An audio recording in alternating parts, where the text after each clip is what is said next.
A opressão retratada nas obras Quarto de Despejo, Diário de uma Favelada, da autora Carolina de Jesus, e A Hora dos Ruminantes, do autor José Jacinto Veiga.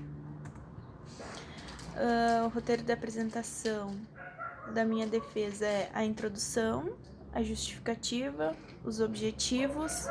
Aí vamos para o primeiro capítulo, que é Carolina de Jesus e a opressão que antecede a ditadura militar. O insólito em Manarairema, a opressão durante a ditadura militar. E o último capítulo, que é antes e depois do golpe, o fantasma do golpe de 64, as considerações finais e as nossas referências. Introdução. Então, introduzindo um pouco do nosso trabalho, né, de conclusão de curso, eu optei por, né, esse tema, que é a opressão, né,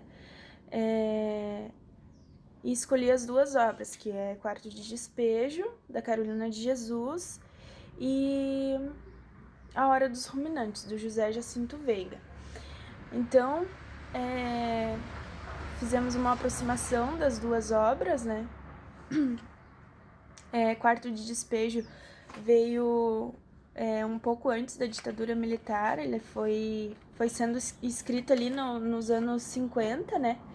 Pela Carolina, né? Que é uma mulher negra, favelada, né? Mãe e catadora, né? Então, ali no diário dela, ela fazia anotações diárias do cotidiano dela, né? E assim, deixando bem claro que aqui a gente vai analisar a Carolina personagem, né? A personagem que está no livro O Quarto de Despejo, não a autora em si. E, né, então a gente observa ali que tem todo um cenário, né, pré-ditadura militar, com, enfim, crise econômica, instabilidade no governo, enfim. Esse trabalho ele justifica-se pela necessidade da geração de debate sobre o diálogo entre as duas obras no que tange o tema opressão. Então, hoje em dia, a gente vem vivenciando uma realidade, assim, de instabilidade, né, de crise, assim, em torno de muitos aspectos do governo, né, estão todos em crise, e o trabalho justifica-se, né, pela necessidade de gerar esse tipo de debate, né, porque no período lá da Carolina e também do Veiga, foi um período de ditadura e de muita incerteza e de muita instabilidade política, né? Um pouco do que a gente está vivendo hoje. O objetivo é a aproximação das duas obras, né, dentro da temática da opressão, de forma a conectar as obras ao seu contexto de produção. Então, aqui o nosso objetivo é aproximar essas duas obras dentro da temática opressão, né, de forma a conectar as duas, né. A Carolina de Jesus e a opressão que antecede a ditadura militar. Aqui eu pus alguns tópicos, que são os principais tópicos, assim, da obra, da análise da obra da Carolina de Jesus, que é a pobreza extrema na favela. Então, no diário dela, ela cita, né, que ela, inclusive, ela precisa todos os dias, né, ela acorda e ela precisa trabalhar para ter o que ela comer no dia, e às vezes nem isso ela consegue, para ela e para os 3 filhos dela, né, que ela tem 3 filhos, e ela cita a instabilidade política também que acontecia naquela época, em meados de 1950, muita instabilidade política, a crise econômica, teve também uma tentativa de golpe, teve entrada e saída de presidentes, né? E é o cenário perfeito, né? O cenário do golpe de 64 foi esse. que foi legitimada através dessa crise, né? Dessas instabilidades e tentativa de ditadura, enfim. E ele né, foi usado como desculpa toda essa crise para legitimar o golpe. Aqui eu trouxe uma citação da autora, que é do dia 19 de maio, que ela diz assim: deixei o leito às 5 horas. Os pardais já estão iniciando a sua sinfonia matinal. As aves devem ser mais felizes que nós. Talvez entre elas reine amizade e igualdade. O mundo das aves deve ser melhor do que o dos favelados, que deitam e não dormem porque deitam sem comer. O que o senhor Juscelino tem de aproveitável é a voz. Parece um sabiá, e a sua voz é agradável aos ouvidos. E agora o sabiá está residindo na gaiola, de ouro que é o catete. Cuidado, sabiá, para não perder essa gaiola, porque os gatos, quando estão com fome, contemplam as aves nas gaiolas. E os favelados são os gatos, têm fome. Então aqui é uma citação que eu trouxe, né, do livro, do Quarto de Despejo, onde a Carolina, né, em uma das inúmeras vezes que ela cita os representantes do governo, é que ela citou o Juscelino, né, que era o presidente na época, e ela fez uma analogia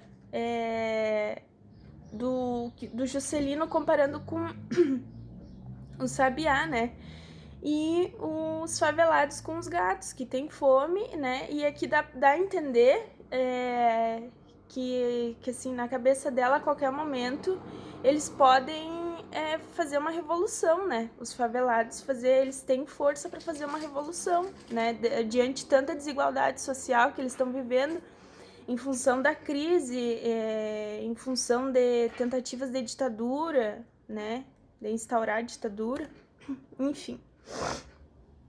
O insólito em Manairema, a opressão durante a ditadura militar. Aqui a gente tem, né, já a obra do Veiga, A Hora dos Ruminantes, e que durante durante a ditadura, né? Esse livro ele foi publicado em 1966, né? O golpe foi em 1964, então foi após. Aí ele traz a censura, né, em forma de alegoria. Ele publica, ele consegue publicar a sua obra, né, em meados ali da censura, muita censura durante a ditadura militar, tanto na literatura como em todas as formas de arte ali, né. Não eram, assim, não eram todas as obras que podiam ser publicadas, tinha que primeiro passar por eles, pelos ditadores militares, no caso, né? E se eles observassem que fosse contra o governo, eles corriam o risco de não ser publicada a obra, e também os autores eles poderiam, né, sofrer inúmeras retaliações, né, a partir disso. Então, o Veiga ele traz a opressão através da fantasia, né, nessa obra, que conta a história de uma pequena cidade, né, que é Manarairema, que ela é invadida por um acampamento, né, invadida não, ela vamos dizer, vem um acampamento para a cidade deles, e eles ficam naquela dúvida, quem são, eles não interagem com a população, e quando interagem é de forma brusca, né, de forma violenta. Então ali tem um cenário de muita dúvida, né, do que eles estão fazendo ali, a que fim eles estão ali, e aí acaba acontecendo inúmeros fatos, assim, tem a invasão dos bois, né, que é um ponto, assim, da alegoria que traz, né, o tanto de opressão que eles praticavam. Aí aqui eu trouxe uma citação do livro que demonstra um fato ocorrido, né? Que ele aponta como, no caso, a gente lê como se fosse uma tortura, né? Eles tomaram ela de mim, levaram lá para dentro. Eu reagi. Muitos me seguraram. Gritei, xinguei, mordi. Eles me amarraram. Ela ajudou. Nazaré ajudou. Me jogaram numa grota no quintal. Olha as marcas das cordas. Me davam comida numa gamela no chão. Eu tinha de comer enfiando a cara, como cachorro. Ela ficava perto olhando. De vez em quando empurrava a gamela para longe com o pé, só para me ver me arrastar no chão. Hoje de madrugada, manejei soltar as mãos. Desamarrei as peias e fugi. Né? Então conta da história de um casal de namorados, né? Eles pegaram os dois, né? Os ditadores. Só que ela acabou indo pro lado deles, dos ditadores, né? A Nazaré, que era a namorada. E aí isso nos remete muito às pessoas que, né, que por medo, ou seja lá qual for a questão, acabaram indo, né, pelo lado em defesa dos ditadores, né, e ficando contra a população. E aqui a gente tem o último capítulo, que é antes e depois do golpe, o fantasma do golpe de 64. Então, nesse capítulo a gente fez a aproximação das duas obras, né? E as suas diferenças, né? Que são bastante diferenças, assim. As diferenças assim, a Carolina de Jesus, ela falava de dentro da favela, né? E falava pela favela. Era uma opressão acontecida ali no meio dela, né? Já o Veiga, né, Manarairema, é como se fosse, assim, a gente lê como se fosse o Brasil inteiro, porque aí já é uma opressão institucionalizada, né, é uma opressão que abrange a toda a população, enquanto o quarto de despejo é só no meio da Carolina. Então a gente pode ver um desenvolvimento da opressão durante esses anos, um pouco antes do golpe, durante o golpe e a gente pode perceber, né, essa diferença, assim, e mais enquanto a Carolina, né, tá lá no meio dela, é uma mulher negra, catadora, enfim, ela não é reconhecida até o momento que o Audálio Dantas, que é um repórter, vamos dizer assim, descobre ela, né, ele foi na favela, cobriu um evento e descobriu a Carolina. Até esse momento ela não era conhecida. Já o Veiga, ele já tem, né, uma vasta carreira, né, tanto internacional quanto nacional. Então talvez se dê a isso, né, a forma como ele traz a opressão da ditadura militar de forma velada, em função da censura, enfim. E as nossas considerações finais, né? A partir da crise governamental que se vive no Brasil atualmente, da aproximação das duas obras que dizem sobre realidades diferentes, mas unidas pela opressão do golpe militar de 64, conclui-se que a opressão pode intensificar-se em pouco tempo, ou seja, em quarto de despejo, a opressão ocorre em uma favela. Já em A Hora dos Ruminantes, essa opressão está expandida em todo o Brasil, em todo o país.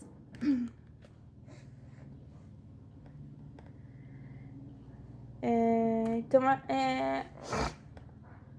a gente conclui, né, esse trabalho com a análise dessas duas obras, a análise individual de cada uma, e após a aproximação das duas, né, que trazem a Carolina de Jesus, traz o cenário que se montou, né,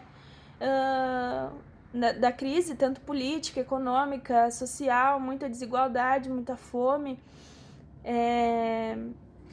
troca de governantes, enfim, o cenário que foi, né, utilizado como desculpa para inserir, né, uma ditadura militar. E A Hora dos Ruminantes, ela vem após isso, contando como eram, né, os atos e como se dava a tortura, como se dava, enfim, em vários aspectos, assim, a modernização que eles trouxeram, em contrapartida essa modernização, muito desemprego, né, muita falta de planejamento, enfim.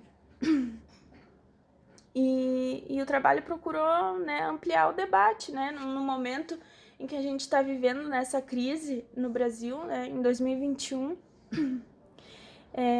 com a perspectiva, assim, que se gerem mais debates, né, que a literatura seja uma fonte para isso, porque a gente percebe a importância da literatura, né, no aspecto de registro, porque são muito poucos os registros que se tem, né, da ditadura. A maioria são sobre sobreviventes, né, que existe até hoje, as pessoas que contam as histórias, e são muito poucos os registros escritos. Então, a literatura, ela tem sempre teve, né? Sempre teve, mas percebe-se que tem uma influência, assim, muito grande, assim, no que se diz, no que tange a forma de registros. Então, é esse o nosso trabalho, né? E aqui a gente tem as referências, né, que foram usadas na produção.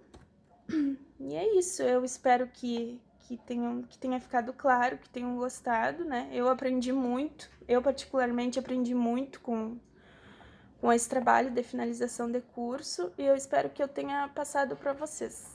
Muito obrigada!